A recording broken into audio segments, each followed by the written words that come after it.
Imagine a quiet neighborhood in Newcastle, England, back in 1968. The streets buzz with the innocent laughter of children playing, but beneath the surface lurks a darkness no one could foresee. Enter Mary Bell, a girl of just 10 years old, born into a world of chaos and neglect. Her mother, Betty, was a prostitute who reportedly tried to kill her multiple times as a baby, once even giving her away to strangers. Mary's father was absent, leaving her in a home filled with abuse and instability. She grew into a volatile child, known for her outbursts and strange fascination with death. Neighbors whispered about her odd behavior, like when she squeezed birds to death or choked other kids during play. But no one imagined the horrors brewing in her young mind. As spring turned to summer, the city would be gripped by unimaginable tragedy, all tied to this seemingly ordinary girl with piercing blue eyes and a chilling secret. Mary's troubled soul found an outlet in unimaginable acts. On May 25, 1968, 4-year-old Martin Brown was found lifeless in an abandoned house, his small body crumpled on the floor. At first, authorities dismissed it as a tragic accident. Perhaps he fell while playing. But Mary knew better. She had strangled him with her bare hands, feeling a twisted thrill in the act.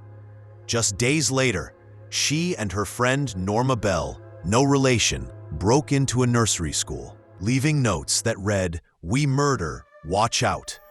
The police brushed it off as a prank, but Mary wasn't done. Her rage simmered, fueled by a childhood of rejection. She targeted 3-year-old Brian Howe next, luring him to a wasteland on July 31st. There, she strangled him too, carving an M into his stomach with scissors and mutilating his body. The community reeled in horror as the tiny victim's funeral drew crowds. But the killer walked among them, even asking Brian's sister if she missed him, her face a mask of false sympathy. The investigation intensified as fear gripped Newcastle. Detectives pieced together clues from the crime scenes, strange markings, the nursery vandalism, and zeroed in on local children who seemed too involved. Mary and Norma were questioned multiple times. Mary, with her precocious demeanor, spun lies effortlessly, but cracks appeared. She claimed to have seen a boy playing with scissors near Brian's body, a detail only the killer would know. Norma, scared and impressionable, eventually broke, implicating Mary in both murders. The arrests shocked the nation. 2 girls, 11 and 13, charged with such heinous crimes. Mary's diary entries and drawings revealed a fascination with violence, hinting at deeper psychological scars. As the trial loomed, the public debated, could a child this young truly be evil, or was she a product of her environment? The courtroom would become a stage for one of Britain's most infamous child killer cases. In December 1968, the Old Bailey courtroom buzzed with tension as Mary Bell stood trial for 2 counts of manslaughter. The prosecution painted her as a cold, manipulative killer, citing her lack of remorse and the brutality of the acts. Witnesses recounted her eerie calmness, like when she smiled during police interrogations. Her defense argued diminished responsibility due to psychopathy, influenced by her abusive upbringing. Psychiatrists testified to her abnormal mind, scarred by maternal rejection.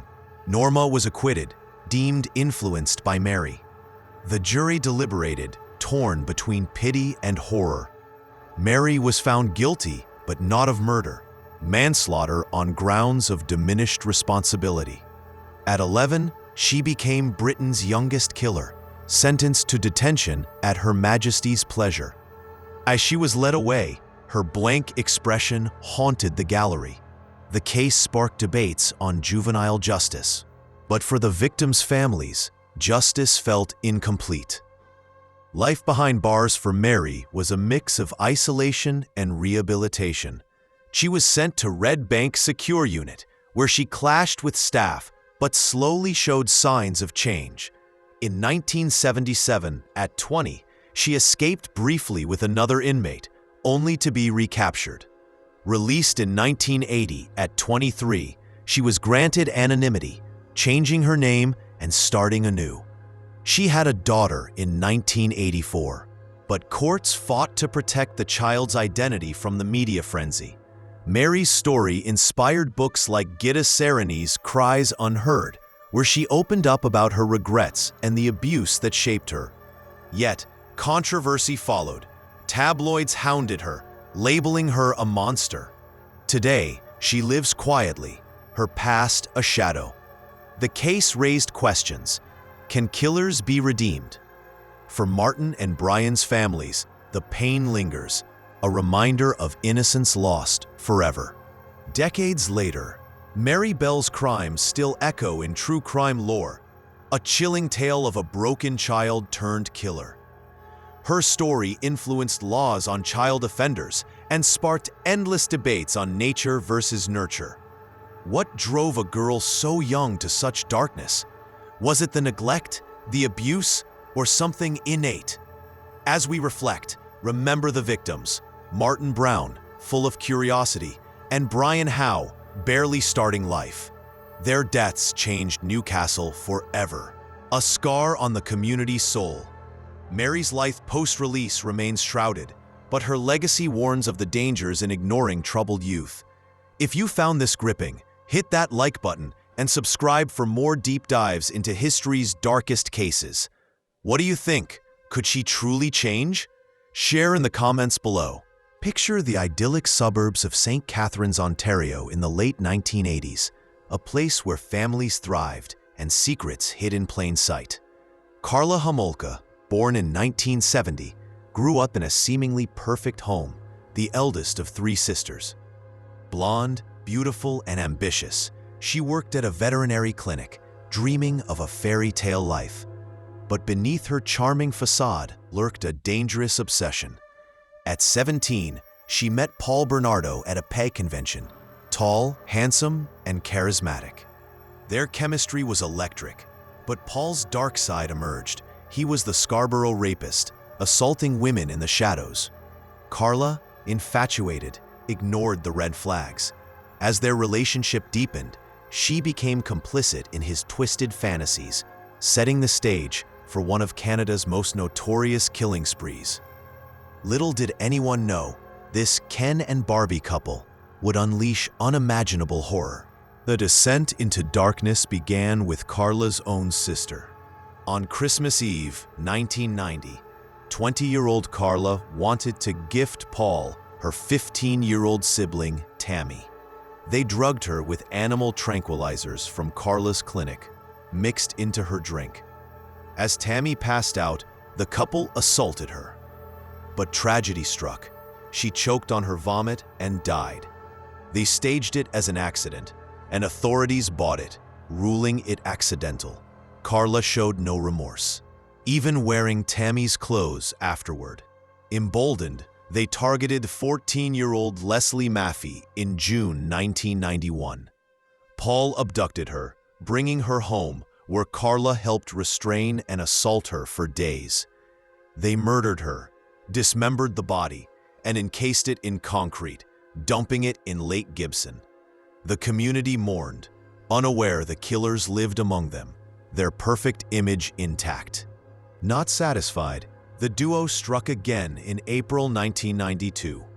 15-year-old Kristen French was walking home from school when Paul snatched her into their car. For days, they held her captive in their home, torturing and assaulting her, while Karla filmed it all. They strangled her on Easter Sunday, dumping her body in a ditch. The videos, hidden in their house, captured the horrors. By now, Paul and Karla were married in a lavish wedding, even as bodies surfaced. Karla played the devoted wife, but bruises from Paul's abuse hinted at cracks. When he beat her severely in 1993, she fled to family, sparking police interest. DNA linked Paul to the rapes, but Karla's role remained hidden until she turned on him for a deal.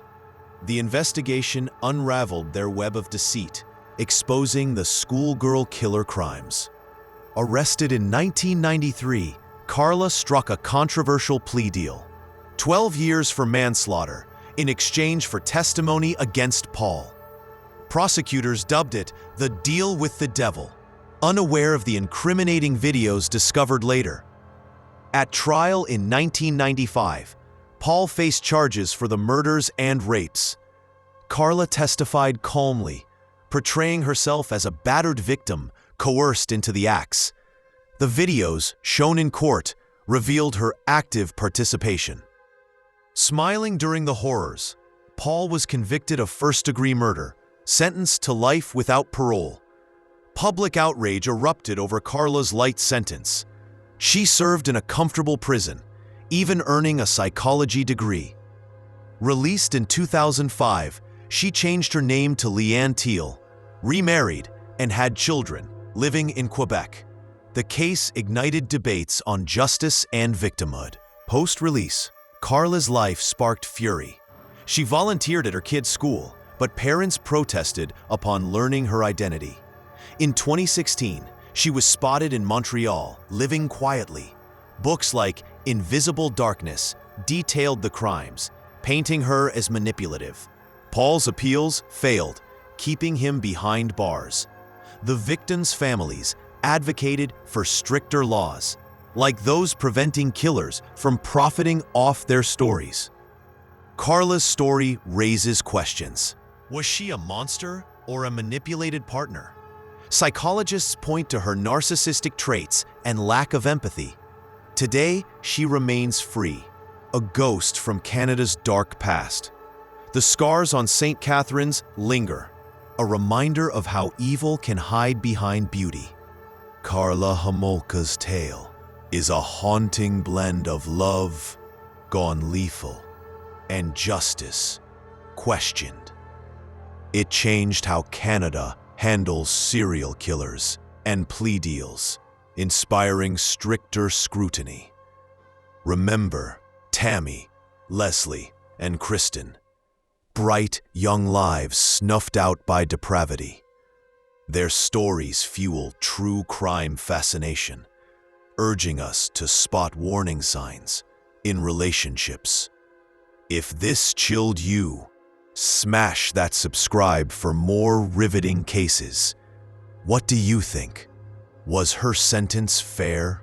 Drop your thoughts below and stay tuned for the next dive into darkness. In the sun-soaked suburbs of Clear Lake, Texas, 2003 seemed like any other year for high schoolers chasing dreams. Christine Paulilla, born in 1986, wasn't your typical teen.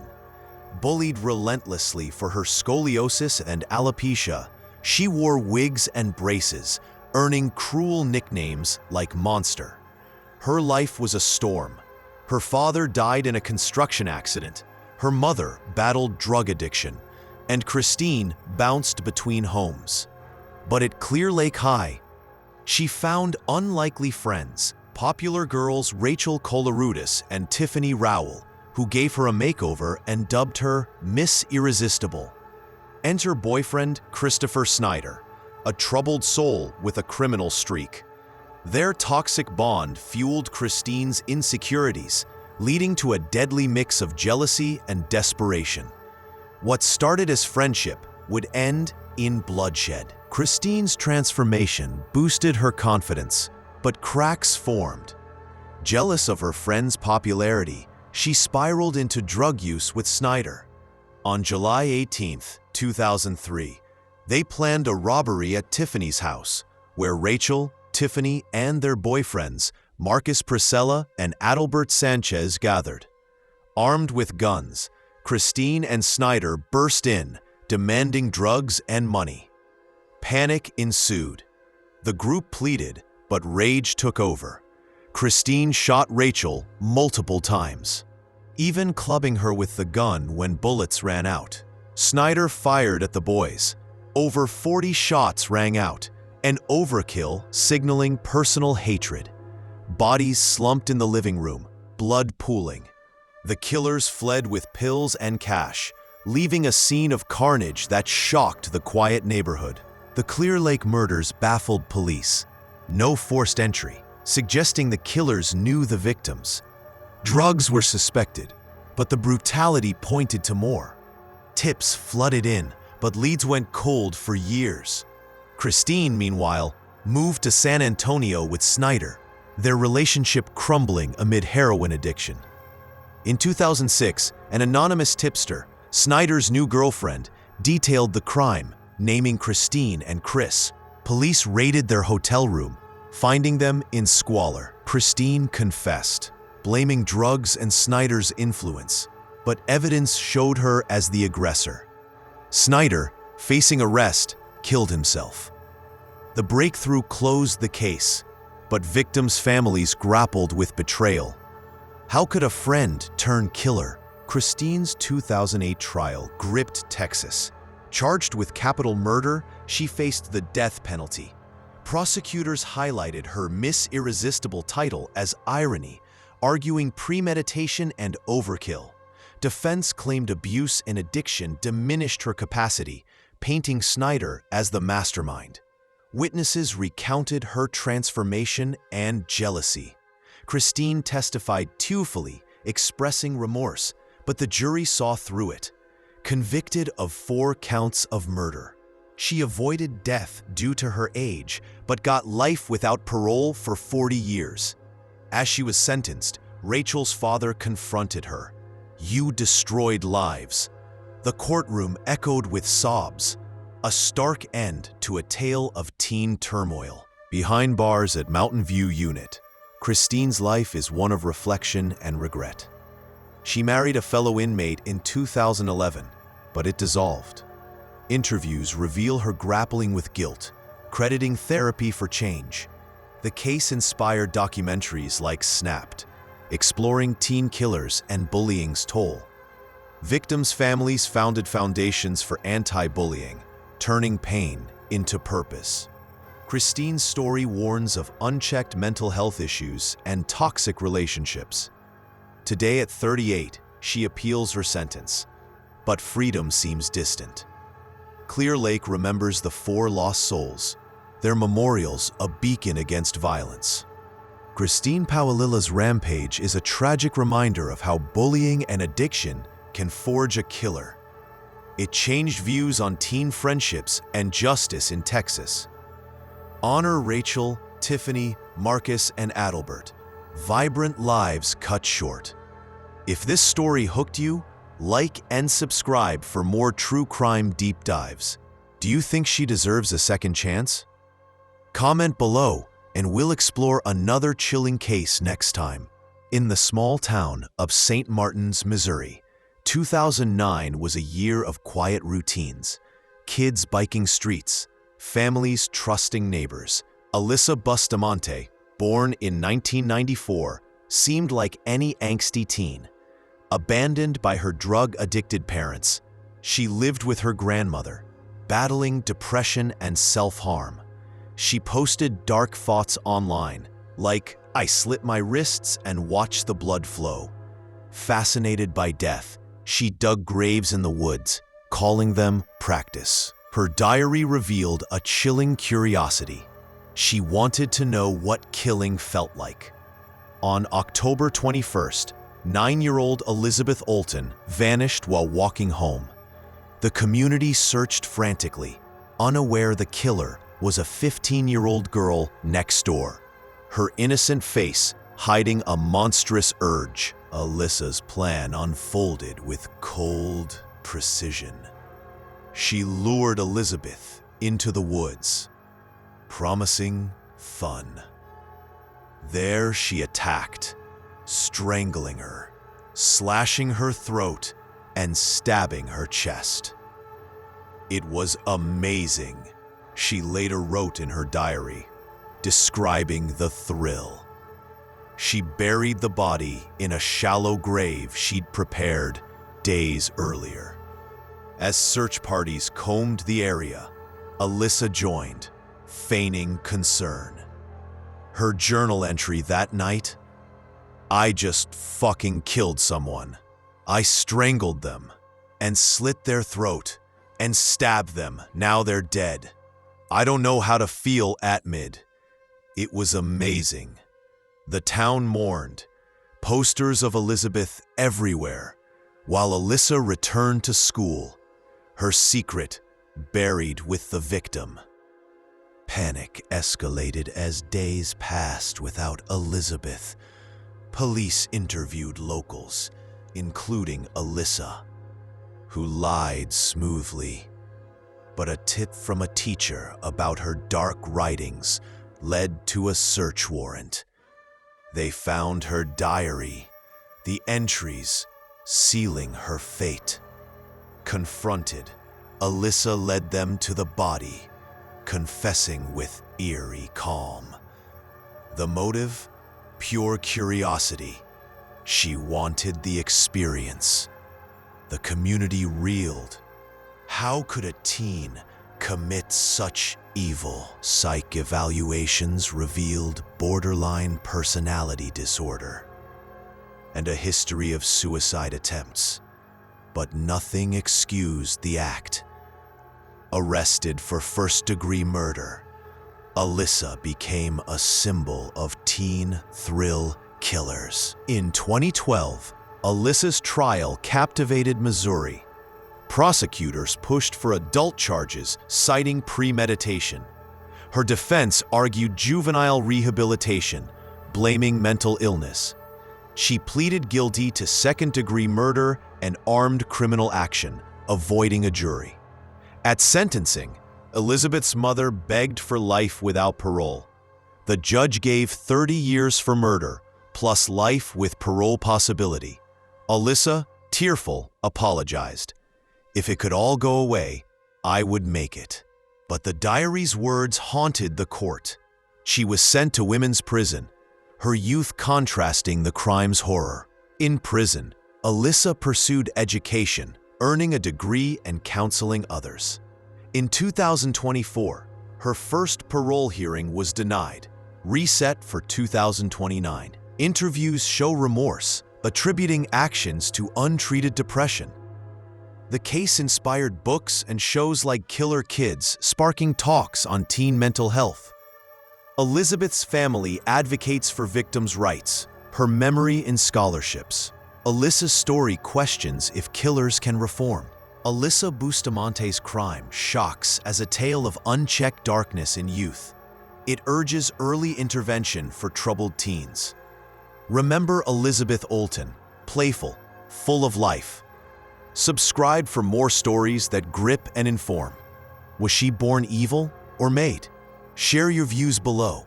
Medicine Hat, Alberta, 2006. A peaceful Canadian town where families felt safe.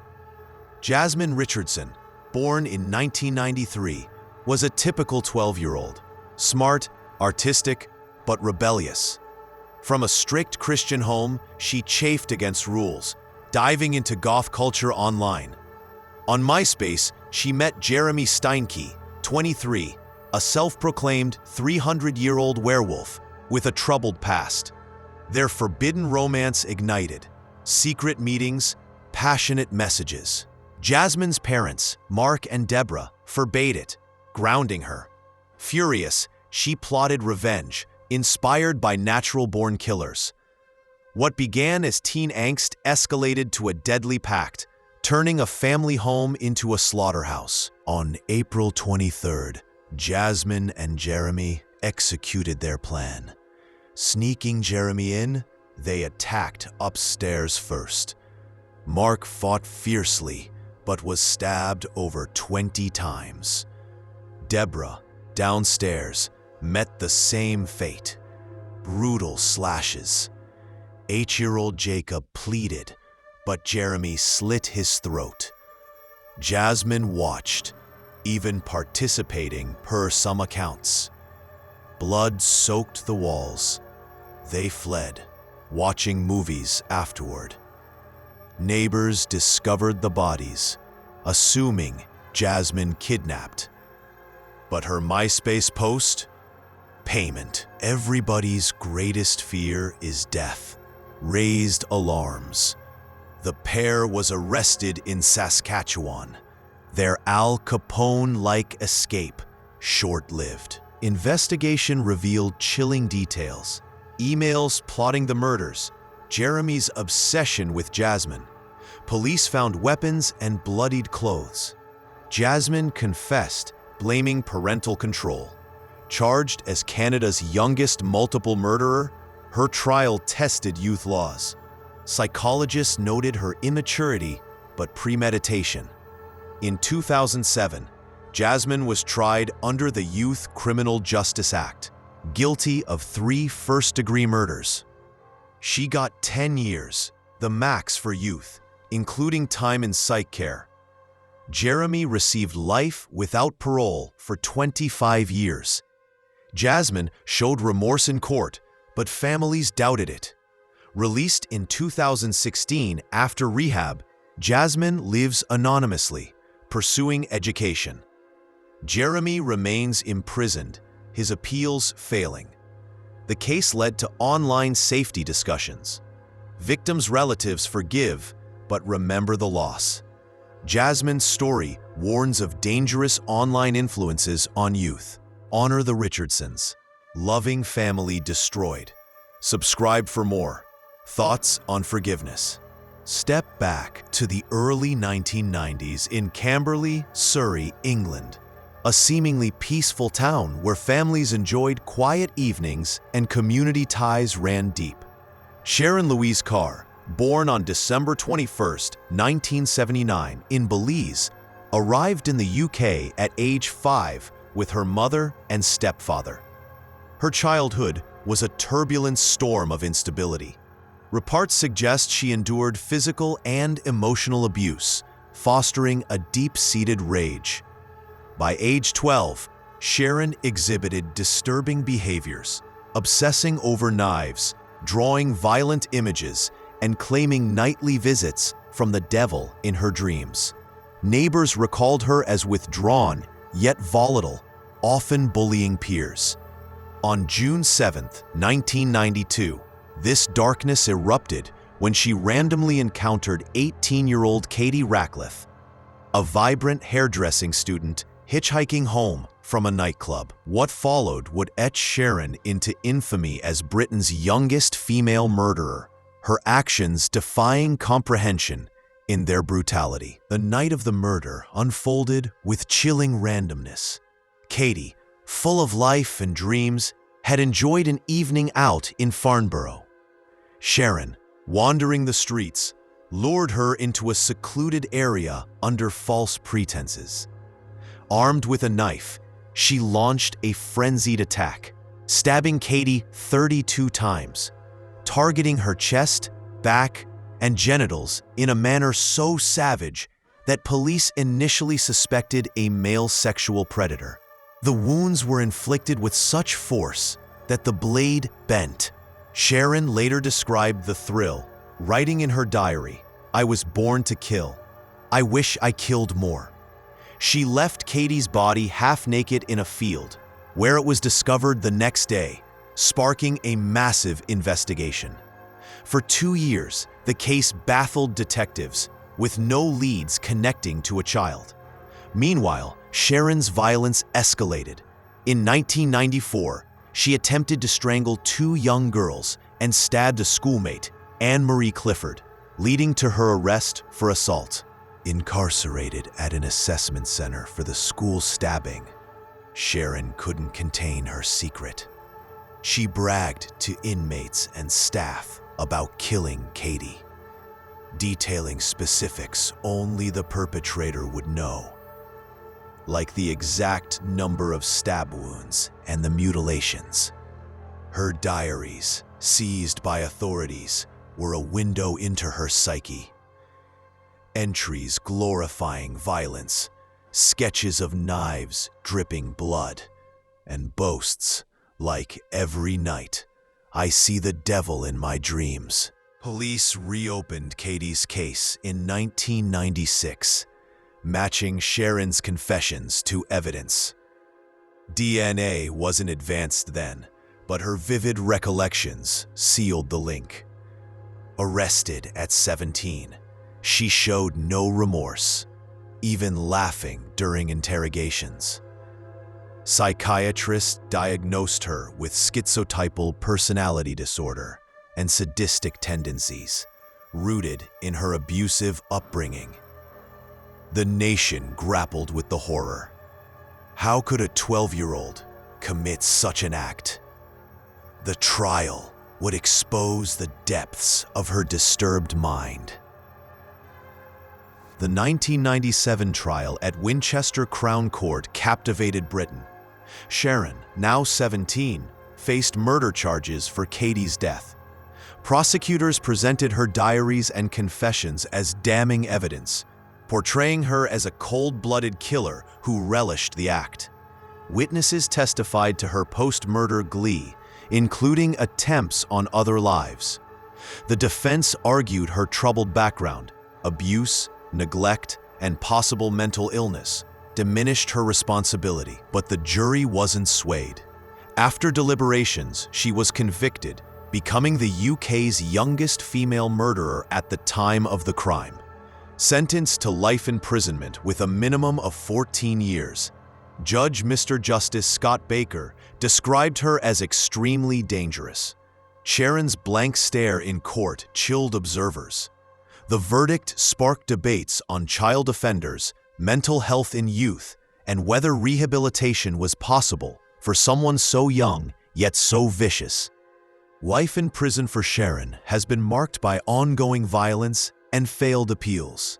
Transferred between facilities like HMP Bronzefield and East Sutton Park, she attacked inmates and staff, including a 2003 manslaughter charge for strangling fellow prisoner Victoria Faithfull. Later dropped due to the victim's prior health issues. Parole hearings in 2004, 2011, and 2019 denied her release, citing her lack of remorse and high risk.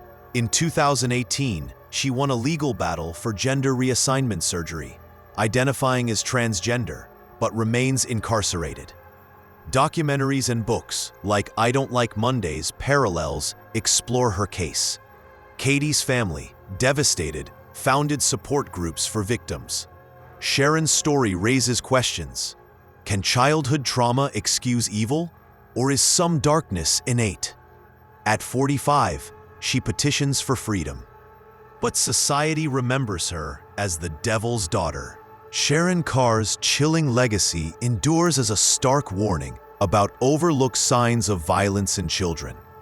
Her case influenced UK policies on juvenile mental health screening and secure units for young offenders.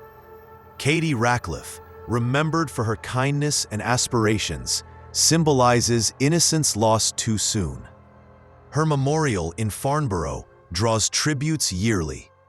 As true crime enthusiasts dissect the why, it prompts reflection. How do we prevent such tragedies? If this tale of a child's descent into murder gripped you, like and subscribe for more in-depth explorations of history's darkest figures.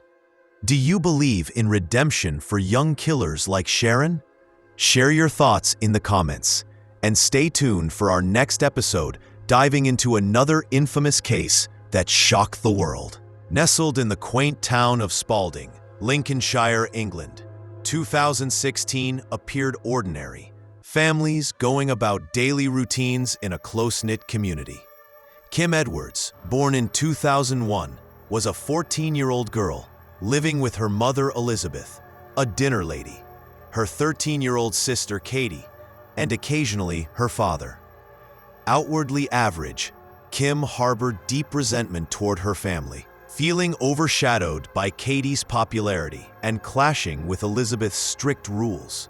Described as introverted and troubled, she found solace in an intense relationship with boyfriend Lucas Markham, also 14, whom she met at school. Bonded over shared isolation and a fascination with Twilight, earning them the moniker Twilight Killers. Their love turned obsessive. Whispers of Kim's dark thoughts circulated, but no one foresaw the deadly plot brewing, transforming a family home into a scene of unimaginable horror. The murders stemmed from festering hatred. Kim confided in Lucas about her loathing for Elizabeth, whom she blamed for her unhappiness, and jealousy toward Katie. On April 13, 2016, after watching Twilight, they hatched a plan in a McDonald's bathroom. Sneaking into the Edwards home that night, they executed it with chilling precision.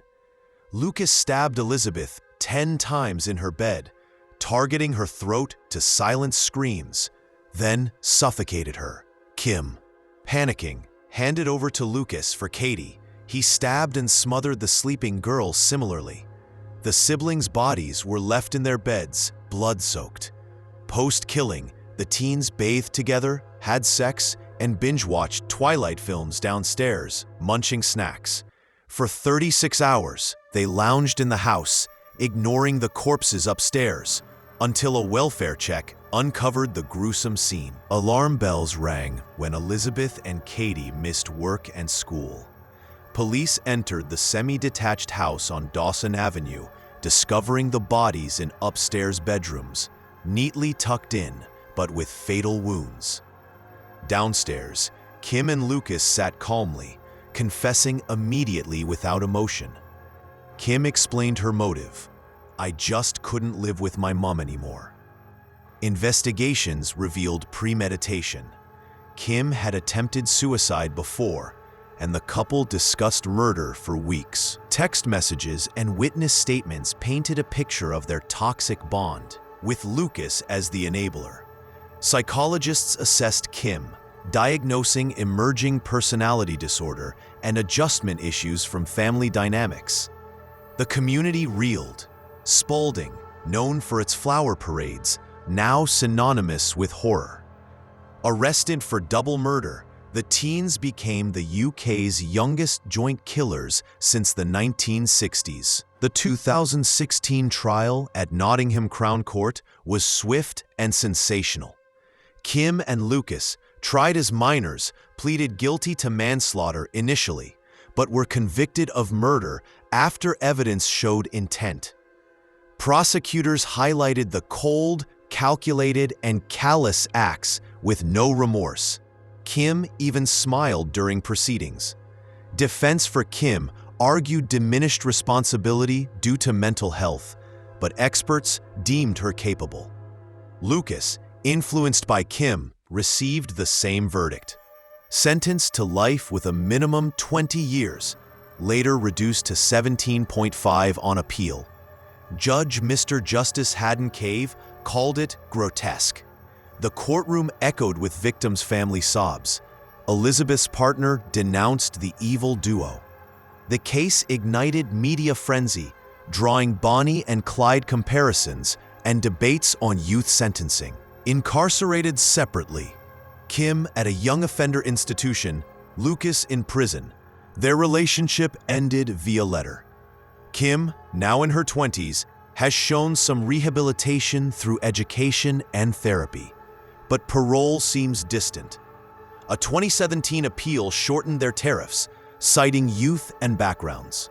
Kim's family instability, Lucas's neglect. Documentaries like Confessions of a Serial Killer and books explore their psyche. Victims' relatives, including Katie's father, advocate for mental health awareness in schools.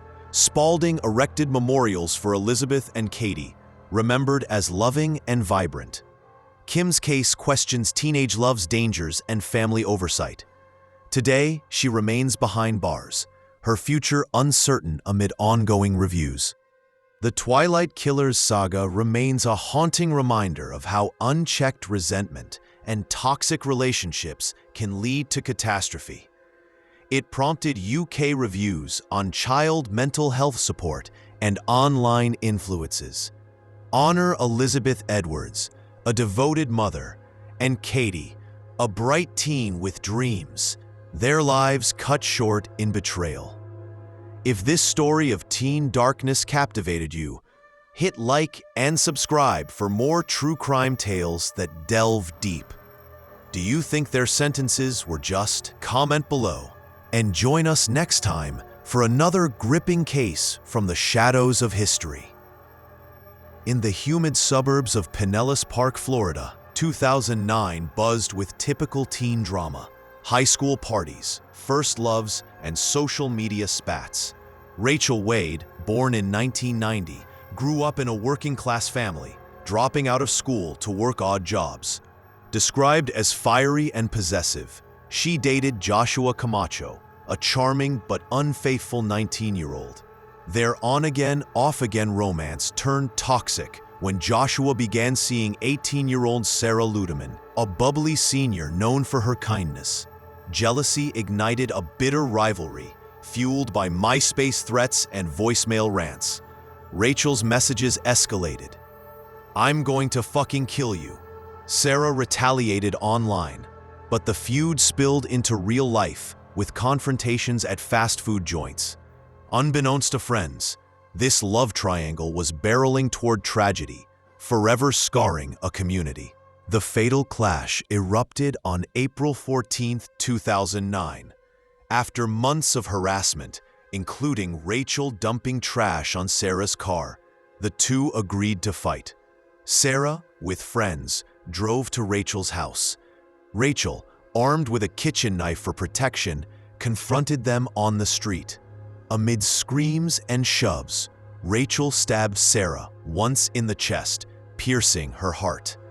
Sarah collapsed, gasping, "I'm done," as blood pooled. Rachel tossed the knife into a sewer, yelling, "Tell Josh I still love him." Paramedics arrived, but Sarah died en route to the hospital. Witnesses, including Sarah's friends, called 911 in panic. Rachel fled briefly but surrendered, claiming self-defense. The scene, lit by streetlights, became a nightmare etched in Pinellas Park's memory. Investigations swiftly pointed to premeditation.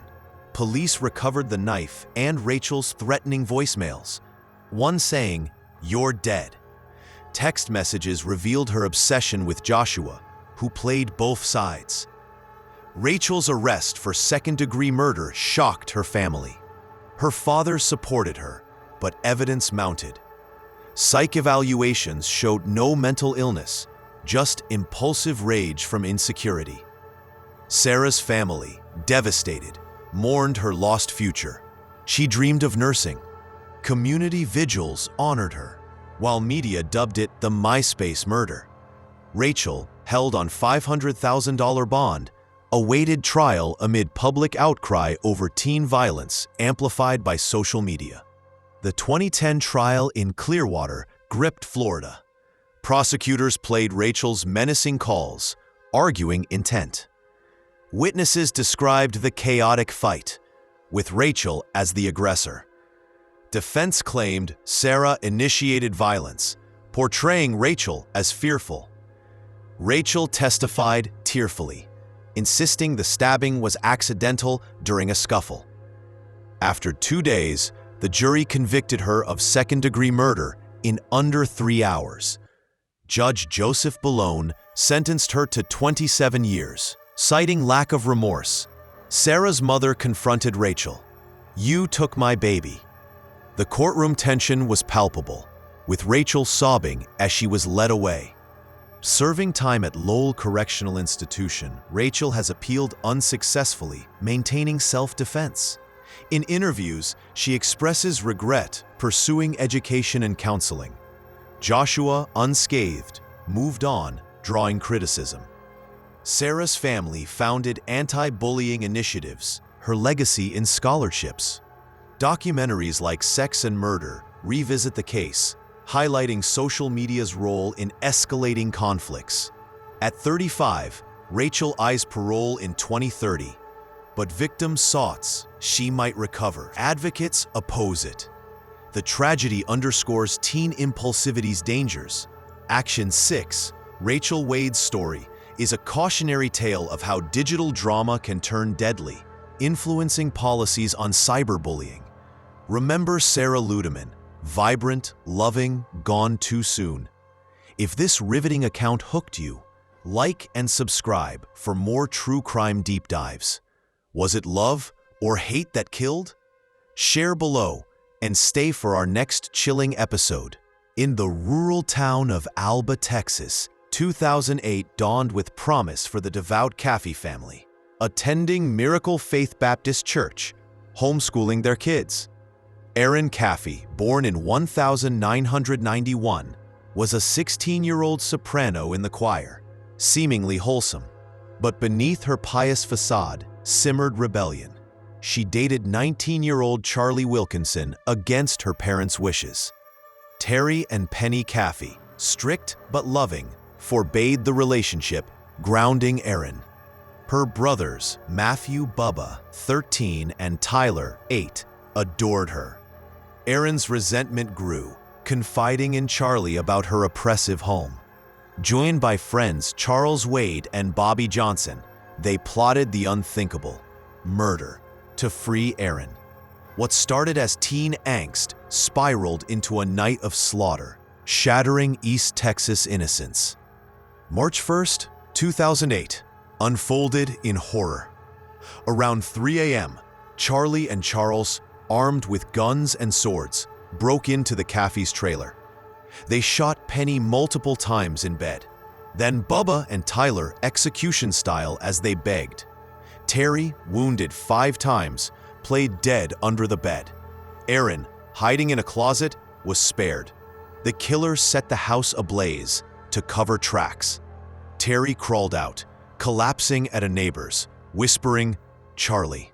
Erin involved. Firefighters found the charred remains. Autopsies revealed brutal overkill. Erin, feigning shock at a relative's, was arrested after Terry's tip. Confessions revealed her orchestration. "They wouldn't let me be with Charlie." The probe exposed a dark conspiracy. Texts and statements showed Erin's manipulation, promising marriage to Charlie post-murders. Bobby drove the getaway car. Motive? Erin's hatred for her parents' control, and shockingly, her brothers for tattling. Community disbelief turned to outrage. The church-going family was beloved.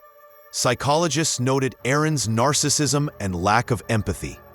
Arrested for capital murder, the group faced death penalty possibilities. Terry, surviving miraculously, forgave publicly, visiting Erin in jail. The case drew national attention, probing faith and family betrayal. Trials in 2009 were emotional. Erin pleaded guilty to avoid death, receiving 2 life sentences plus 25 years. Charlie and Charles got life without parole. Bobby, 23 years.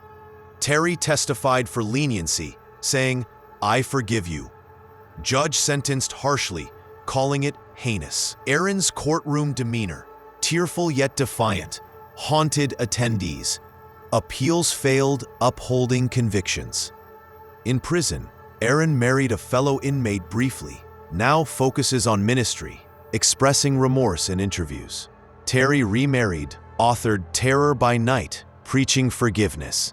The Caffey home site stands empty, a somber reminder. Documentaries like Final Witness analyze her psyche. At 34, Erin's parole is distant, her story a testament to redemption's power. Erin Caffey's betrayal echoes as a profound exploration of love, hate, and grace.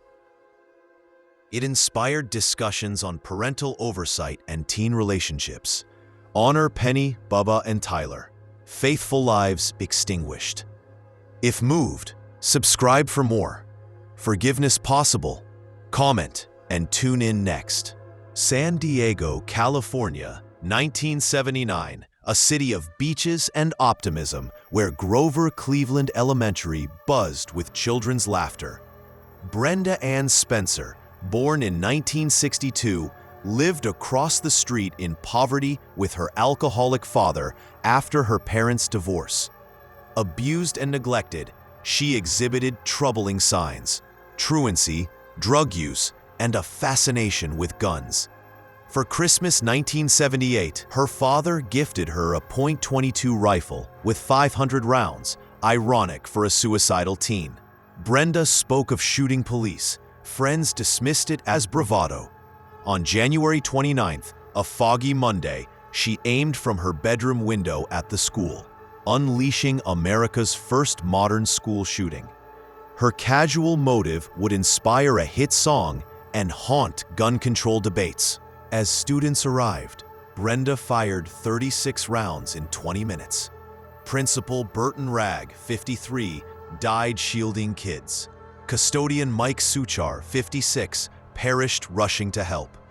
8 children and Officer Robert Robb were wounded. SWAT surrounded her home. During a 6-hour standoff, journalist called, "Why?" Brenda replied, "I don't like Mondays. This livens up the day." She surrendered, rifle empty. The scene, bloodied playground, terrified kids, traumatized San Diego. Investigations revealed her pleas for help ignored. She claimed epilepsy meds influenced her, but no. Arrested for murder and assault, Brenda's case highlighted youth mental health gaps. Psychiatrists diagnosed depression and possible brain damage from abuse. Tried as adult, she pleaded guilty to 2 murders and assaults. The community demanded justice amid rising school violence fears. In 1980, judge sentenced her to life with 25-year parole eligibility. Brenda's blank affect in court unnerved all. Bob Geldof's "I don't like Mondays" immortalized her quip. Paroles denied repeatedly, latest 2025, citing risk. In Chowchilla Prison, Brenda earned a degree, expresses remorse in hearings, blaming abuse and meds. Survivors advocate gun reform. Her case predated Columbine.